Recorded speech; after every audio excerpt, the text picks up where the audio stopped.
আল্লাহর ব্যাপারে নিরাশ হবেন না, তার দয়ার প্রতি আশা হারাবেন না।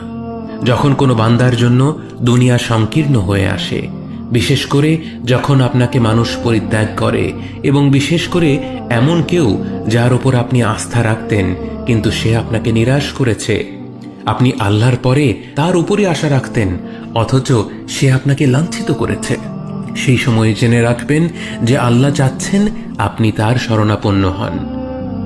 এই পৃথিবীর সবচেয়ে সুখী মানুষ হচ্ছে সে যে আল্লাহর দিকে তার মুখ ফেরায়। এই পৃথিবীর সবচেয়ে সুখী মানুষ সে যে আল্লাহর কাছে তার হৃদয় সমর্পণ করে।